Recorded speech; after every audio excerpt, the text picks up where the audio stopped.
Asesmen otentik. Nah, asesmen otentik ini ada hubungannya dengan pelajaran kita atau kegiatan kita sehari. Contohnya seperti melatih bahasa asing kita. Oh gitu. Ya. Annyeonghaseyo. Annyeonghaseyo.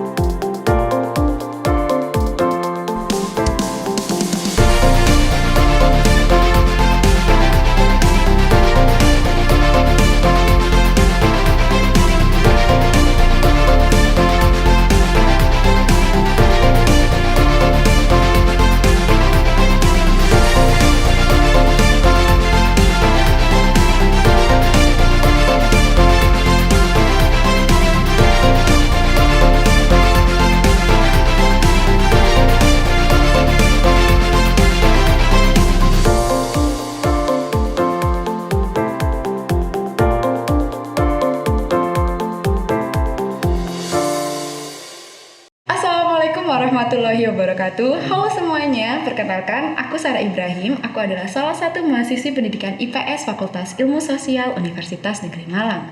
Pada kesempatan kali ini, kami di sini akan membahas mengenai asesmen pemahaman peserta didik yang akan dibicarakan langsung oleh salah satu ahlinya nih di bidang prodi S1 Pendidikan IPS, yaitu dengarkan saya. Halo semuanya, nama saya Fikri Hakim Putra Wijaya. Halo Mas Fikri, apa kabar ini hari ini? Alhamdulillah baik. Gimana Mbak Sarah sendiri kabarnya? Alhamdulillah kabar saya juga baik Mas Fikri. Alhamdulillah. Gimana Mas Fikri, kesibukannya akhir-akhir ini apa nih? Wah, saya kesibukannya akhir-akhir ini karena saya ikut UKM nih di salah satu UKM di Universitas Negeri Malang. Akhir-akhir ini lagi ada proker nih Mbak. Jadi lagi sibuk sama prokernya. Nah, kalau Mbak Sarah sendiri nih kesibukannya apa nih akhir-akhir ini? Kalau kesibukan saya nih akhir-akhir ini di semester antara ini tuh saya mengikuti salah satu kegiatan wajib dari universitas, yaitu KKN yang dilaksanakan di salah satu desa di Kabupaten Malang. Oke. Mas Fikri ini hebat banget loh, selain aktif di organisasi, Mas Fikri ini juga aktif nih menggali mengenai asesmen pemahaman peserta didik. Betul tidak Mas Fikri? Ya, seperti itu ya. Oke, jadi sebenarnya saya ini kurang paham nih Mas Fikri, apa sih asesmen pemahaman peserta didik ini? Bisa dijelasin nggak Mas Fikri? Nah, asesmen sendiri kan penilaian nih. Nah, asesmen pemahaman peserta didik jadi penilaian perilaku peserta didik melalui pengamatan, setelah itu mengambil kesimpulan tentang kemampuan dari pengetahuan serta keterampilan peserta didik. Seperti itu Mbak Sarah. Berarti intinya kita itu harus melakukan asesmen peserta didik untuk mengetahui nilai dan kemampuan peserta didik kita ya Mas Fikri? Iya, kurang lebih seperti itu Mbak Sarah. Jadi karena untuk kita juga mengerti, oh mereka mempunyai kemampuan seperti ini, oh mereka punya keterampilan di bidang ini. Jadi asesmen itu dibutuhkan untuk itu. Oh begitu. Lalu sebenarnya itu mengapa sih asesmen pemahaman peserta didik itu harus dilakukan gitu? Nah, ini sangat penting untuk diketahui ya.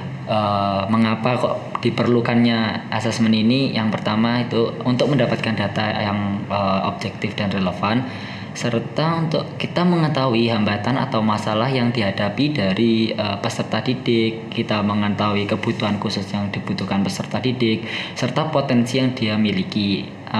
Setelah kita mengetahui masalah, potensi dan juga kebutuhan khusus dari mereka, kita akan memberikan dukungan-dukungan yang perlu untuk mendukung dan juga membantu mereka dalam menyelesaikan permasalahan dan juga hambatannya, gitu Mbak Sarah dan juga teman-teman. Oke, jadi pada dasarnya asesmen pemahaman peserta didik ini digunakan untuk menggali potensi peserta didik kita? Iya benar, untuk menggali agar potensi mereka dapat dikembangkan juga, seperti itu. Oh begitu. Lalu nih kita nih udah tahu nih mengenai pengertian asesmen pemahaman peserta didik, juga kita juga tahu tujuan dari adanya asesmen pemahaman peserta didik ini. Lalu kapan sih waktu yang tepat untuk melaksanakan asesmen ini?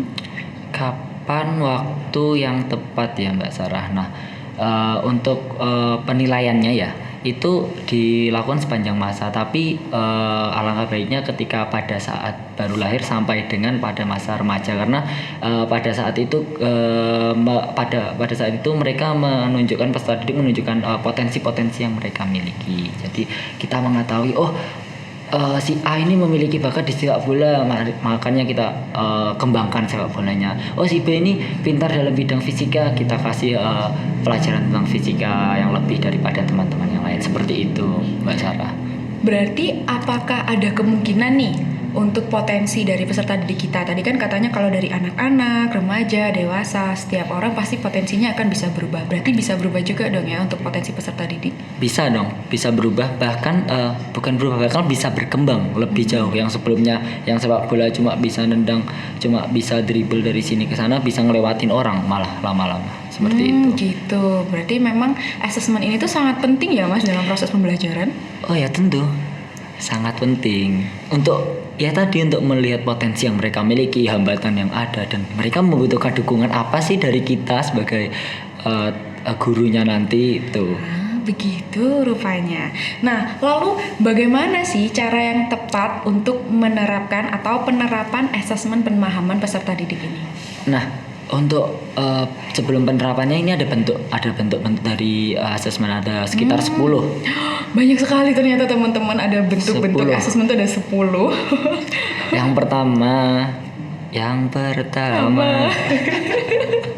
pertama itu ada formal, ada informal, tertulis dan juga performa, ada tes standarisasi dan juga asesmen acuan guru, asesmen kriteria, asesmen norma, asesmen tradisional dan juga asesmen otentik. Nah, yang pertama asesmen formal ini, asesmen formal ini asesmen yang sudah dibentuk secara tersusun secara sistematis dan sudah tersusun secara baik dan benar. Nah, musuh lawannya ini atau selanjutnya ada asesmen informal. Ini pembuatan yang tidak begitu sistematis seperti asesmen formal, dan juga pembuatannya ini secara spontan.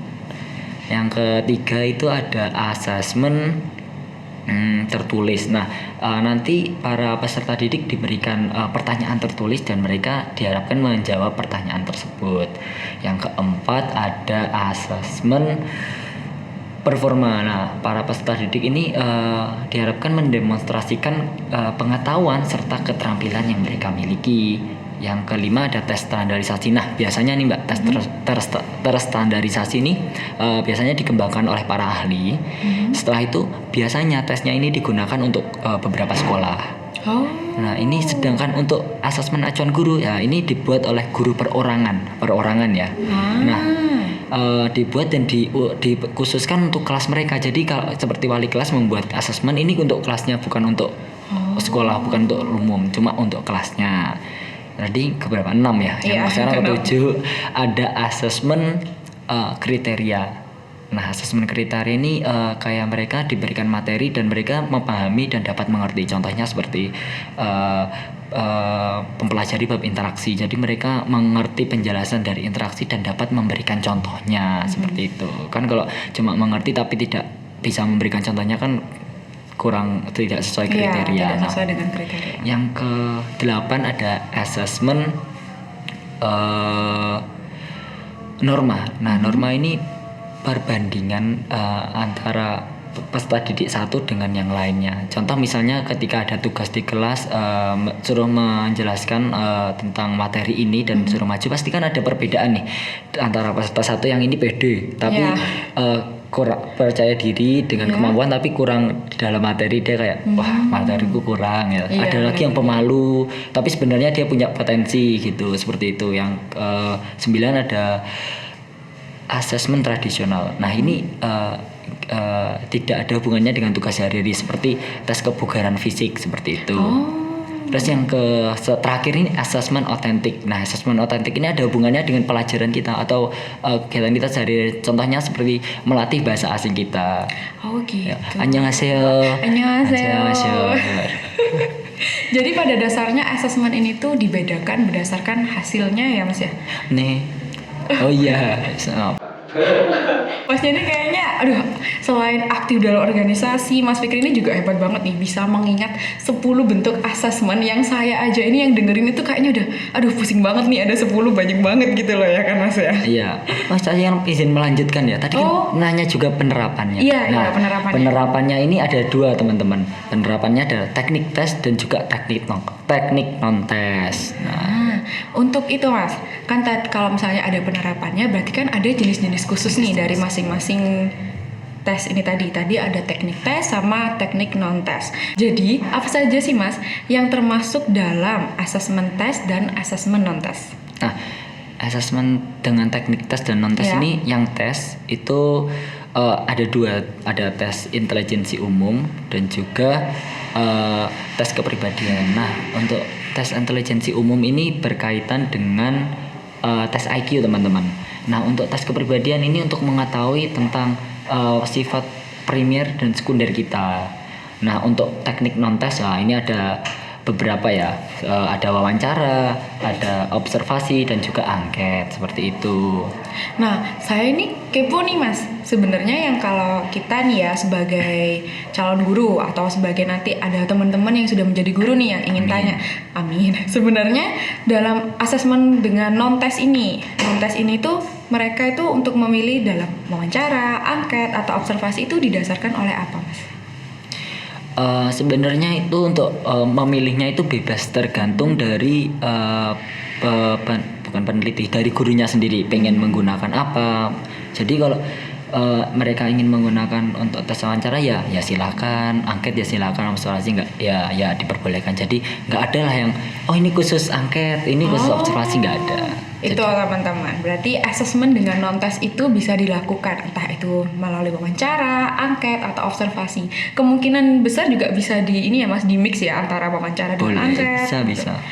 Seperti itu. Kan untuk tujuannya untuk mendapatkan data yang objektif, relevan dan komprehensif juga kan betul akhirnya. Banget Mas Fikri. Jadi nih, kalau tadi kita asesmen dengan non-tes itu kan ada 3 nih jenisnya. Ada wawancara, ada observasi, dan juga ada angket nih. Nah, apa saja sih jenis-jenis wawancara itu? Oke. Sebenarnya wawancara ya, kita membahas wawancara dulu. Wawancara ini teknik pengumpulan data, metode pengumpulan data dengan cara berkomunikasi secara langsung. Nah, seperti ini, ada interview, ada penanya dan narasumber. Nah, seperti ini wawancara. Nah, wawancara sendiri ini dibagi sebenarnya banyak. Ada wawancara tidak langsung dan wawancara langsung. Nah, wawancara langsung ini tanpa ada perantara. Jadi seperti ini, ada penanya dan narasumber. Jadi langsung tanya langsung, ada komunikasi langsung. Nah, sedangkan wawancara tidak langsung itu ada perantaranya. Jadi kayak saya ini Mbak Sarah nanya, tapi melalui perantara, dan perantara ini menyampaikan kepada saya seperti itu. Oh begitu. Nah jadi juga wawancara yang struktur dan tidak terstruktur. Oh iya benar. Nah, wawancara terstruktur ini sudah persiapannya sudah dipersiapin jauh-jauh hari, dan kayak sudah ada runtutannya, pertanyaannya sudah diberikan kepada narasumber untuk dilihat, ada pertanyaan yang ada yang menyinggung atau tidak seperti itu. Sedangkan untuk wawancara yang tidak terstruktur itu wawancara yang dilakukan secara spontan, dan juga kadang pertanyaan pun juga spontan dan tidak sistematis dengan wawancara yang terstruktur seperti itu. Berarti jenis wawancara itu tadi ada wawancara langsung, wawancara tidak langsung, wawancara struktur, dan wawancara tidak terstruktur. Betul sekali. Nah, kalau selain wawancara nih, itu tadi juga katanya Mas Fikri ada juga teknik melalui observasi. Nah, jenis-jenisnya teknik observasi ini apa aja ya Mas Fikri? Jenis-jenisnya, sebelumnya saya menjelaskan sedikit tentang observasi ya. Observasi itu cara pengamatan kita dalam melihat suatu masalah, setelah itu kita mendapatkan pemahaman dari permasalahan tersebut. Nah, observasi sendiri teman-teman itu ada 4 jenis, partisipan, non partisipan, sistematis, dan non sistematis. Yang pertama, partisipan itu seseorang yang meneliti itu terjun langsung dan berbaur dengan orang yang akan diteliti. Jadi misalnya mereka meneliti petani ya, mereka jadi petani seperti itu. Betul. Secara tidak langsung mereka ikut kegiatan. Ikut kegiatan. Kalau yang non partisipasi itu cuma melakukan pengamatan, tapi mereka tidak ikut dalam kegiatan. Kalau yang sistematis mereka sudah tersusun rapi dan juga mengerti batasan-batasan. Sedangkan yang non sistematis itu ya sama seperti yang wawancara tidak terstruktur, mereka dilakukan secara spontan. Seperti itu. Oke, karena kita sudah mengetahui nih mengenai teknik-teknik observasi. Biasanya yang sering kita temui di dalam asesmen pemahaman ini, yang paling sering dilakukan ketika kita menggunakan jenis observasi ini yang mana ya Mas, yang paling sering digunakan? Biasanya yang sering digunakan ya, yang saya tahu pengamatan sih Mbak. Jadi mereka mengamati, para peneliti mengamati, tapi kan biasanya para peneliti juga pernah merasakan di posisi itu kan ya. Jadi dia akhirnya melakukan pengamatan dan mereka mendapatkan kesimpulan seperti itu. Gitu. Jadi tadi kita sudah membahas mengenai jenis-jenis wawancara dan observasi. Nah, yang terakhir ini adalah jenis-jenis angket. Nah, itu apa saja tuh Mas jenis-jenisnya? Nah, jenis-jenis angket. Angket sendiri kan kayak kumpulan pertanyaan seperti itu kan, kumpulan pertanyaan untuk narasumber seperti itu. Nah, angket sendiri ini ada 3 jenis Mbak Sarah, angket terbuka, tertutup, dan semi terbuka. Nah, yang terbuka itu apa ya? Apa dong? Apa ya?